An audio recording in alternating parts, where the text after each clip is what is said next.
All right, welcome everyone to Spot the Difference, a podcast bringing to you all matter sports. I'm your host, Njoroge. Dr. Boyd. Yeah, so let's get right into it. And I believe the best place to start is the home of champions, where you come from. Yes. And for me, I've observed that there's been a decline in the dominance we've had in athletics globally. Is that something you can comment on? Do you have insight into what is happening? So your suspicions are actually valid and backed by data. If you look at Commonwealth, past 4 Commonwealths, looking at 2010, we had more than 28 medals. If we're looking at the most recent Commonwealth, we only had 20 medals. If you look at World Championships, we had 17 medals in 2012, and now we're basically averaging about 10 medals. If you're looking at Olympics, we were at 16 medals, and our most recent Olympics were only at 10, so it's like a 50% decline. So you're actually completely right. And I don't know how can we address this decline? What is the cause, and how can we address it? Because in Kenya, we have not yet adopted a scientific and data-driven approach to sports. We're still running from our hearts and pushing ourselves without a lot of science. Basically using the eye test more than anything. Exactly, the coach's eye. And in that sense, what would be your approach in having that decline? My approach would be to introduce a scientific approach at a young age. Yeah. So having data, young athletes, helping them progress through an age-appropriate level. Yeah. Collecting the data so that it can help us make decisions. Like if you ask a coach today, why did your athlete lose the 3,000 steeplechase? They'll be like, it was a bad day. No, it shouldn't be like that. It should be his acceleration was at X% of what we normally anticipate him to. His oxygen levels in the morning were X. Hydration levels were at X. And this is what contributed to possibly some of the issues. So there's a scientific and data-driven approach. Even looking at a psychological approach where sports psychologists can be able to assess and say it was very different aspects of the psychology. So it's scientific. Okay. And maybe that would explain why people from the developed nations are now catching up to us. I think they are way ahead in terms of scientific approach, right? Exactly. If you've been a fan of athletics, if you watch over the past 10 years, we used to dominate. Our athletes used to cross the line, heavily, 20-meter gap in between them. Yeah. But nowadays, you have guys from Norway, guys from Spain, guys from Morocco. Yeah, as in, who are these guys and how are they approaching? And I think we need to take it very seriously because it's in our culture. We're renowned in the world for athletics. And I think that would be something that we need to educate and inform people that we need to move in that direction of incorporating sports science into the way we train our athletes. And if you look at even the recent 50-meter runner from Great Britain who won, the number 2 from Norway, Jensen. If you look at the training, it's very scientific. There's a lot of science and data that goes into it, but we still rely on old methodology to try and get our athletes to the highest level. So I think it's time otherwise our dominance will be completely gone. And now we'll not even have a single sport that we're known for. And this holds true not just in athletics, right? Yeah. Because even like if you look at how people are doing recruiting, let's say in football nowadays, for example, it's all data. Data is the first point of contact that these guys have with athletes. Even before they watch them play, they have their data and it helps to weed out and make a short list, right? Exactly. So I guess that's the approach that we need to take and take sports science seriously if we're going to maintain our position as the dominant force in athletics. Exactly. Yeah. Okay, so fantastic. I think even for me, what I was thinking about is how in athletics, it's not just about how we perform outside on the track, but also outside. I've always wondered, why aren't our athletes treated like the celebrity they're supposed to be treated in Kenya? I think there's a gap there. I don't know if you see the same gap. I see a gap where our athletes can be just as successful outside in terms of their branding, their imaging, how they market themselves? Is that something that has occurred to you? Because in Kenya, athletes are just a meal ticket. They're not seen as people, they're seen as a bank. I'm going to extract my money from, and not taking them as people and emulating them as the celebrities they should be.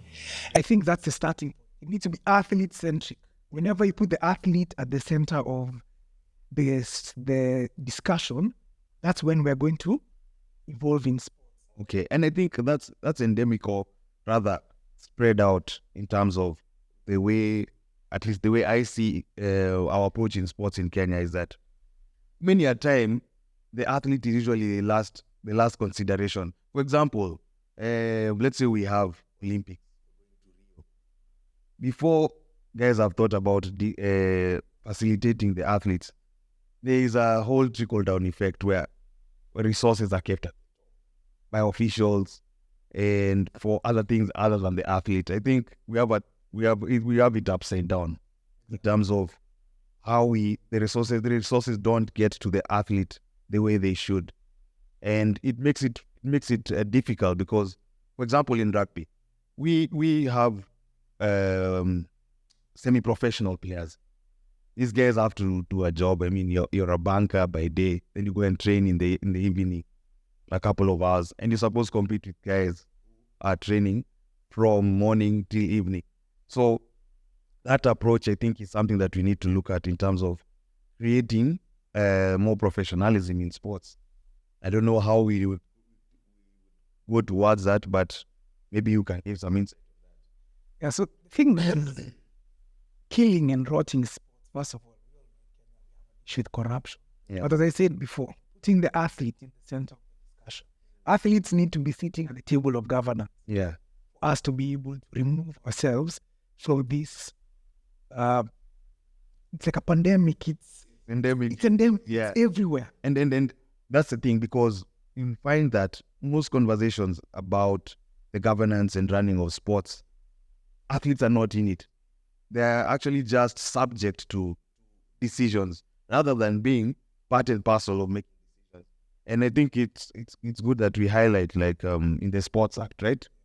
It specifies that club members should participate in elections, but that doesn't happen in Kenya, does it? Yeah, so as I said, they try and keep this information from the public. So the Sports Act is very clear. Athletes should be given the right to vote for the chairman, the treasurer, and the secretary of each national body. But athletes have no idea. I was speaking to one of my friends recently who is in rugby. Yeah.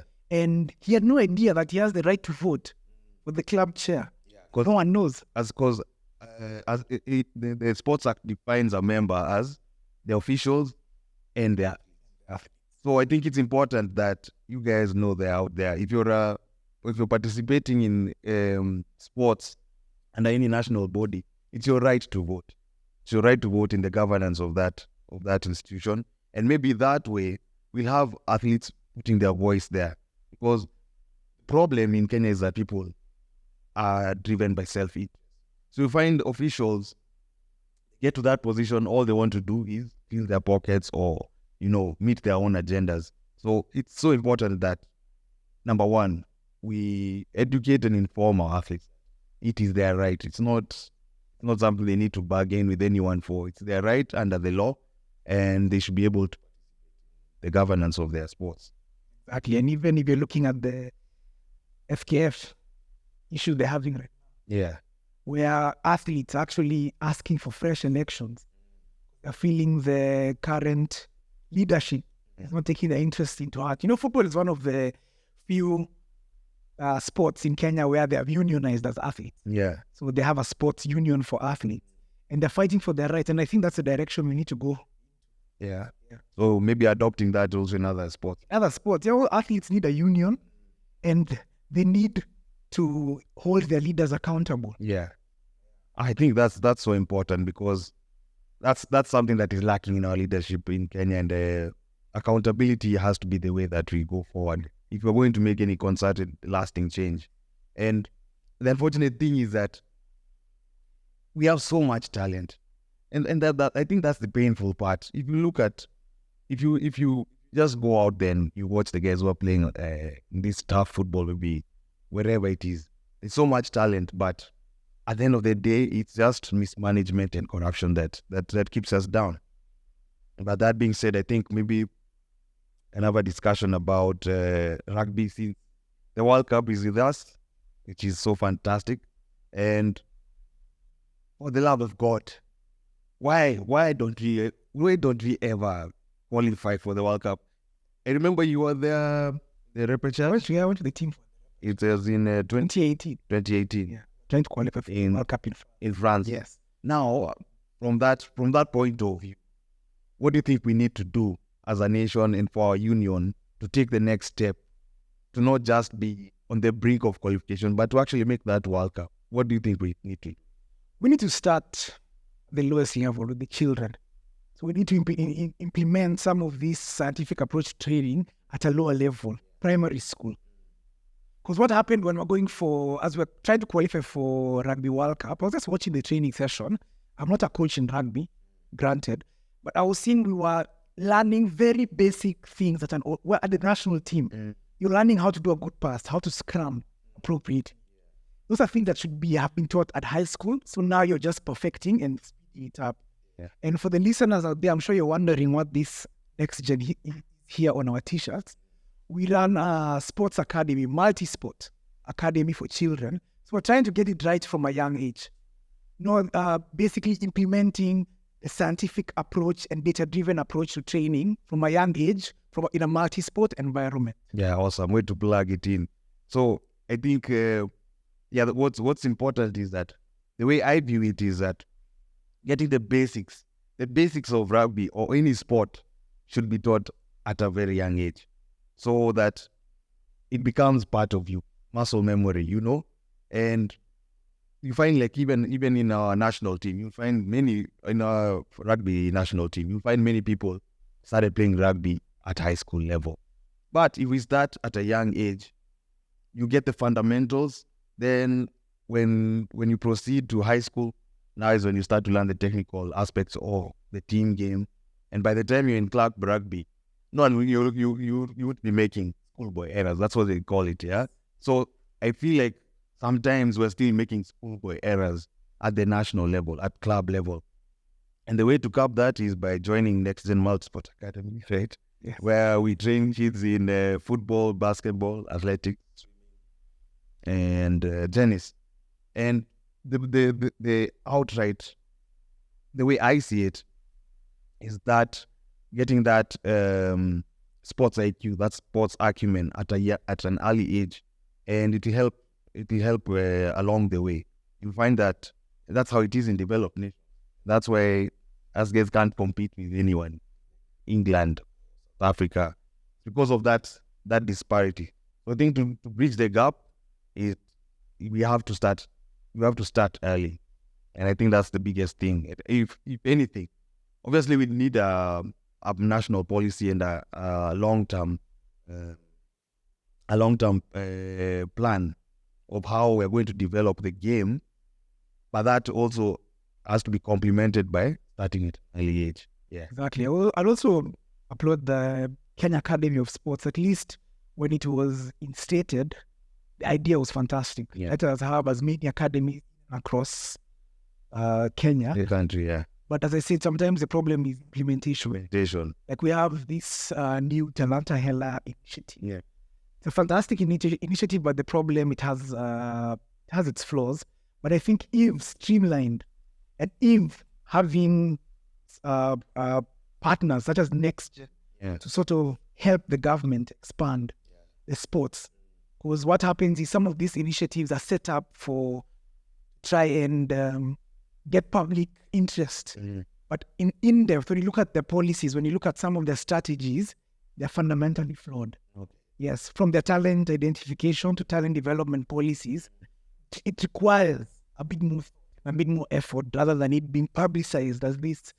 And so rather than just being a document, it should be a kind of program which brings into play also the people in the private sector. Yeah, so I believe, I think I come from the same school of thought where public-private partnerships show to everyone. if you look at, I like to take the example of English football, where those guys that developed, their national team does well because their private clubs do well. And that comes from the fact that they have policies that are created by the public, by the government, and the private sector. So they come together and they come up with these policies and make the programs work. So even for us, Kenya Academy of Sports is a wonderful idea. It's even enshrined in our law. It's in the Sports Act. It's an entity created by the Sports Act. But how do we implement this thing? Because sometimes the problem is government can move slowly and there's a lot of red tape. But if you bring in people from the private sector to come and help in the processes of talent identification, so maybe government looking for ways to incentivize these private players to help in that process of developing the sports, I think we go a long way. In fact, for the past 3 sports ministers, I've adopted documents trying to give them a pathway on how we can salvage Kenyans. I've given them an 8-step plan, which I adopt with the past 3 minutes since I came back.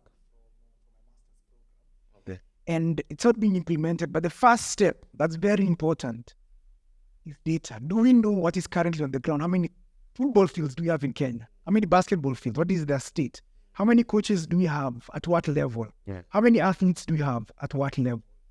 What are some of the issues in terms of governance? Well, so collecting data about fast infrastructure, about governance, about athletes, and then later we can say, okay, let us now decide the way forward. Because they always decide a way forward without having some objective data on the ground. That makes all the sense, because that data will help us, will inform them of what is needed. Right? Exactly. That's maybe that's the approach I think we need to take. And in that same sense, there's supposed to be a national database. Is it active? Like for FKF, I know if any player is going to be recruited or scouted, they're going to ask for this information and they want it from a national database. That's something that we have. Very scanty, and I know there's been some efforts towards creating a said database, but right now, to the best of my knowledge, there's no current national database, so that we can even actually make some semblance of decision. How many high school athletes do we have? What are their times? What are how many coaches do we have? How many sports psychologists, sports scientists do we have? There's no data, so how can we decide that we're going to have an initiative without knowing it? That's why I was saying the Talanta Hela initiative is fantastic, but what is driving that decision? Is there data that was collected and arrived to? Was there data that was analyzed and we said, oh yes, these issues we are having, what? So let us have this initiative push forward. So that's my biggest issue, but I'm still applauding them for the effort, because at least it's a portion.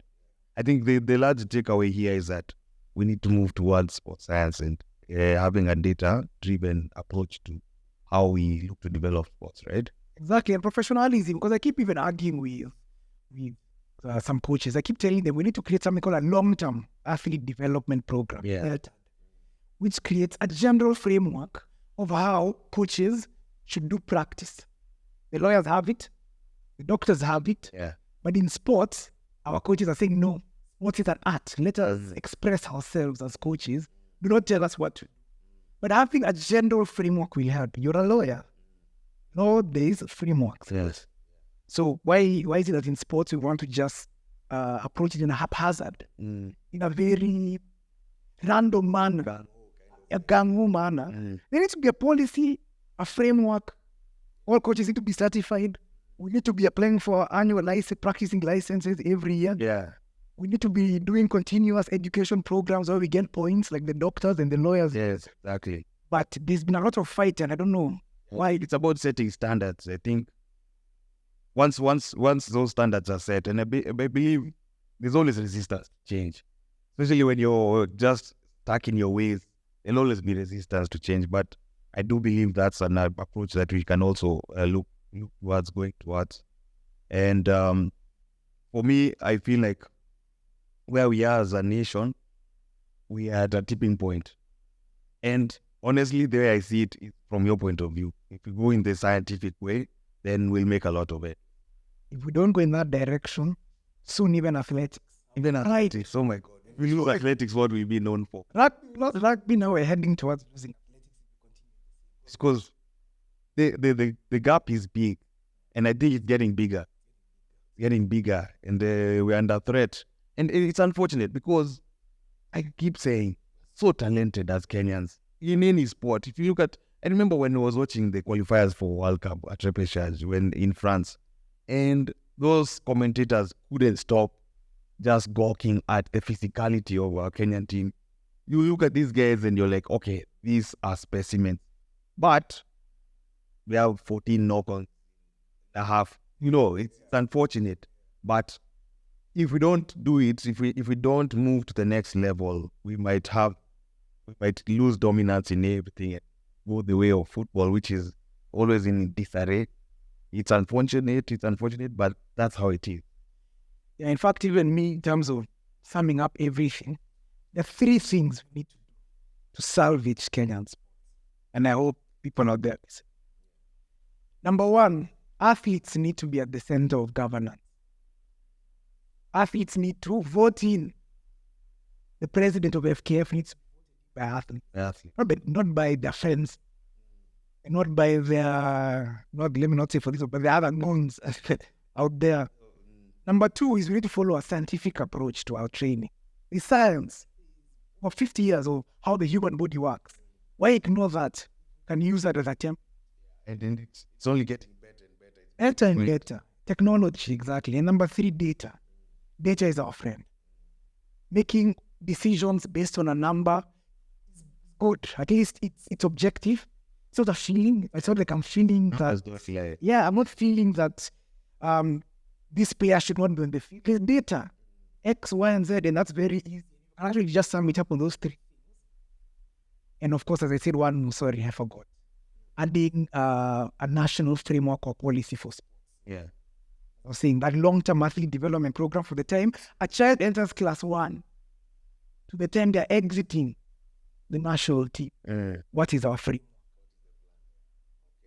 And then just to make it clear, I hope Dr. Boyd is speaking from a point of information. Maybe you can tell us your credentials.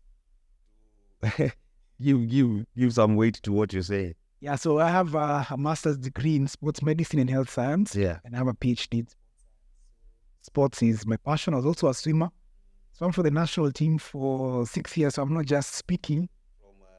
So theory, I've slept on floors. Yeah, so you're speaking with authority. And maybe the future will see you somewhere seated in one of these positions of leadership in the sports industry, and we can take it from there.